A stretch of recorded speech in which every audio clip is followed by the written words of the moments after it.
saying his future with Green Bay is out of his control. The Packers GM gave a ringing endorsement of Rodgers. He told reporters yesterday, quote, "Aaron is our guy. He's going to be our quarterback for the foreseeable future.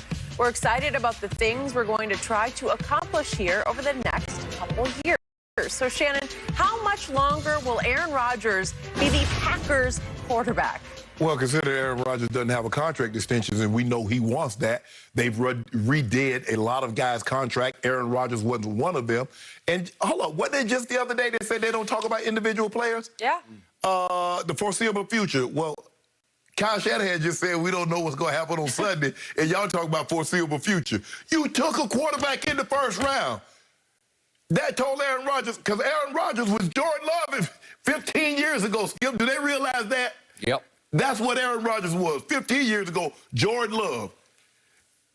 I don't know why they continuously talk about it, Skip. I don't know who they're trying to make feel good, but Aaron Rodgers says, if I'm going to be your quarterback for the foreseeable future, this is what I need. I need X, Y, and Z. First of all, I need a contract extension. And I need you guys to stop drafting players that can't help us win right now. Yep. If you look at most teams, Skip, they draft a player. They're not drafting players that's going to help them, especially if you believe you are a contender. You go to the NFC Championship game. You go to the AFC Championship game. You're not drafting players that's going to help you 2-3 years from now. You're trying to get somebody that's going to help you get over the hump right now. Green Bay drafted a player that helped them do absolutely nothing. Aaron Rodgers said, what are y'all doing? I know I played at a high level. I mean, the guy just threw for 48 touchdowns, 4 picks, got to his second NFC Championship game. Normally, like I said, Skip, I remember it happened. 91, we got to the AFC Championship game, lost to Buffalo 10-7. First pick of the draft the next year, Dan Reed selects Tommy Maddox. Let's just say John Elway wasn't very thrilled with that. And we're going to leave it at that. Okay. I just don't get why I've heard their general manager, Green Bay general manager, and Mark Murphy, I've heard them talk more. They almost are cut from the Jerry Jones cloth. Because sometimes I think they like hearing themselves talk. It's not about you. Nobody want to hear from you. Nobody want to hear from Mark Murphy. They want to talk about that guy. And what can you do to help him? That's what did Tampa do, Skip? They had Mike Evans. They had Gronk. They had Cameron Braid. They had Chris Godwin. They went and got Antonio Brown. They ain't going to get no another quarterback. What the hell a quarterback going to do for me? I need somebody that's going to help me right now. You see what they did? They go get players on the defensive side of football that's going to help them right now. Aaron Rodgers said, get somebody that's going to help me right now instead of drafting for 2023 and 2024. By the way, quick point of order on the statement you just made. Mark Murphy plus Gutekunst combined in the last season, they spoke 1/1,000,000th of the words that Jerry Jones spoke publicly. But I got it. I know your point, but it's not even in the same. It's not in the same universe with what Jerry's a great orator, Skip. You know, but they don't have their own radio gig. No, you know, they don't. And they don't hold press conferences after every game. No, that can go on for like an hour. Or talk to the team before the game. They don't do that. Okay. Back to your man, Aaron Rodgers. It is clear to me that this was no ringing endorsement of Aaron Rodgers because when he says he's going to be our quarterback for the foreseeable future, to Packers management, foreseeable future is tomorrow. Right. That's it. Yes. Period. End of story. Because they still have preserved every potential out. They owe Aaron Rodgers zero more guaranteed money. They have not redone a penny of it. Right. Which would help their salary cap, number one. It could be, I'll scratch your back, you scratch mine. Right. But they don't want to scratch his back because they want to hold their options in the palms of their hands so that at any moment that they want to part ways with Aaron Rodgers, they will be capable of parting ways. When they say, Aaron, you the one that caused us the itch, so why we want to scratch your back? Because you caused us the grief. Okay.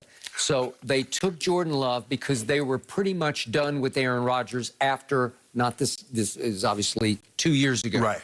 That year they went 13-3 and shocked the world, but none of us read too much into 13-3 because we all thought it was an overrated 13-3. Even you thought that they were not that good of a team. And they went to San Francisco and just got bum rushed off that field there. Right. And Aaron Rodgers had a QBR in that game of 33 on a scale of 0 to 100. So by his standards, he stunk up that game. He didn't play well. Okay. And they did too. As a team, they just got annihilated by that, especially by the 49ers rushing attack. So here we came into this past season. They had drafted Jordan Love, and they were ready. I think they were chomping, ready to try to get Jordan Love in some games if the team started to teeter. And what happened? The team did not teeter because Aaron Rodgers had the greatest year of his career. Right. So I say kudos to him. I tip my cap that I'm not wearing right now to Aaron Rodgers because that was an answer. Right. That was a response. Yes. That was a Hall of Fame response. Yes. To a guy getting drafted to sit behind you that you buried on the depth chart because you had a runaway MVP season. Correct. And I honor that. I am in awe of how he played last year until the game. And the game was he finally got a home NFC Championship game on the frozen tundra of Lambeau Field. They were, I'm not going to say prohibited, but they were heavily favored to win that game. Four or five. Yeah, but it was their game, and he was very confident all week talking about, my dream finally came true. I got my game. And then we got to the fourth quarter, and you know the rest of the story. In that fourth quarter, he was 4 of 11 for 54 yards. Not terrible, but the sequence that changed life in Green Bay that they're still gnashing teeth about was, with 2:22 left, they get it 1st and goal at the 8-yard line. And you know what happens? He missed Lazard. He was the intended. I don't know who the ball was to on first down, but it was just some pass that went to nobody. And then he tried Devontae, and his young head coach said, I think I'm out here. So here are these throws. This is the 2nd and goal. And he missed Devontae in the back. And this is the one where you thought he should have just kept on keeping on. He's got a shot. He's got a shot. He'd have to outrun JPP to the goal line. Yeah. And you thought he could. It would have been close. Yes. It might have been a collision, but he had a shot. Yes. And then he forced a throw across his body to Devontae, who was just snuffed at the goal line. He was just completely suffocated, and it didn't work. And his coach gave up on him on 4th and goal from the 8. And just said, I'm out, I'm taking the field goal. And at that time, the score was 31-23, so that made it 31-26. They give the ball back to Brady, and that was the end of that game. So they lost 31-26. And I think that is still sticking in the craw of Packers management because that dropped Aaron to 1-4 in championship games. Skip, I think the thing that makes them look worse is that they took a quarterback, and the quarterback that you want to replace won the MVP.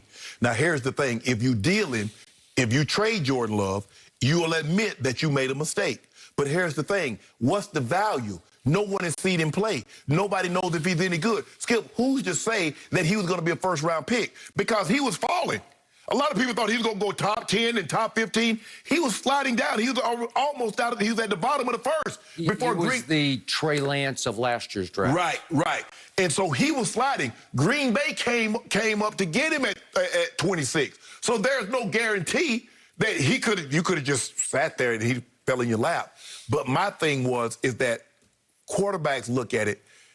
How can you help us win? Brady says, I'm willing to take pay cuts, but only if you're willing to surround me with people that can help me win right now. Brady was never worried about tomorrow. He was never worried, can you help me win today? Coach Belichick, Skip, and he didn't do a great job of drafting the greatest of players, but he always went to the free agent market. He got him a Wes Welker. He got him a Danny Amendola. He got him a Randy Moss. You look at the defensive guys that he signed year after year. So he was like, I'm not trying to build. And I think that's the thing that I love the best about Coach Belichick. Coach Belichick will admit he made a mistake. He ain't trying, well, we're going to figure it out. We'll find a place for him to play. Coach Belichick, not on my watch. I made a mistake with these two tight ends I drafted last year in the 3rd round, Skip. Let me go get me some guys that can play football.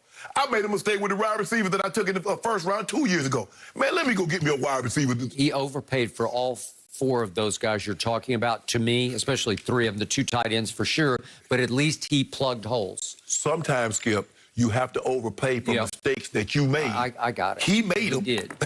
Okay, so right now, because Aaron Rodgers won the MVP, he is holding them hostage, and they feel like they're being held hostage.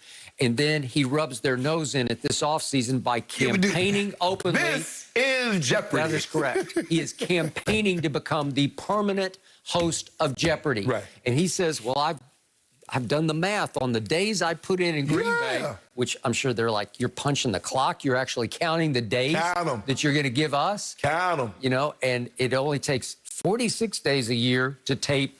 How many would you tape a day? 2 or 3 a day, or whatever it is. Yeah. What, 40, I Episodes. think he said 46.